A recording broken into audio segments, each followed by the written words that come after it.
King Charles has announced 17 days of national mourning, rather than 10. The 7 additional days will come after the funeral, and U.S. President Joe Biden will attend the Queen's funeral. Nigel Farage says King Charles spoke beautifully about the Queen in his televised speech and praised him for his sincerity and commitment to being apolitical. Emmanuel Macron, to you, she was your Queen. To us, she was the Queen. It is with great sorrow that the French people have learned of the death of Her Majesty Queen Elisabeth II.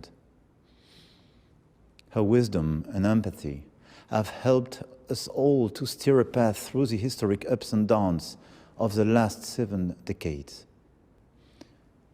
With her passing, we all feel an emptiness.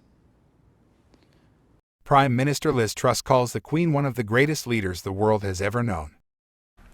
Her late Majesty, Queen Elizabeth II, was one of the greatest leaders the world has ever known. She was the rock on which modern Britain was built. She came to the throne at just 25, in a country that was emerging from the shadow of war. She bequeaths a modern, dynamic nation that has grown and flourished under her reign. Starmer, she did not simply reign over us, she lived alongside us. She shared in our hopes and our fears, our joy and our pain, our good times and our bad. Our people, this House, are united in mourning. Queen Elizabeth II was this great country's greatest monarch. And for the vast majority of us, it feels impossible to imagine a Britain without her. Former PM Boris Johnson says he choked up when he was asked by the BBC to speak of the Queen in the past tense. A few months ago, the BBC came to see me to talk about Her Majesty the Queen, and we sat down and the cameras started rolling, and they requested that I should talk about her in the past tense.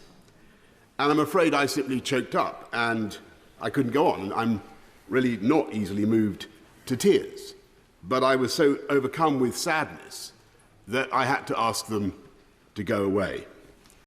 Leader of the Scottish National Party in Westminster, Ian Blackford pays tribute to the Queen. While she was everyone's Queen, for many in Scotland she was Elizabeth, Queen of Scots. We unite to offer our prayers, focus our sorrow, and gather our collective thoughts on the passing of Her Majesty the Queen.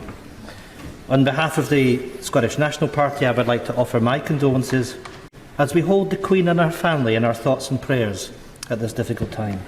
King Charles III for the end, to my darling Mama. As you begin your last great journey to join my dear late Papa, I want simply to say this: thank you.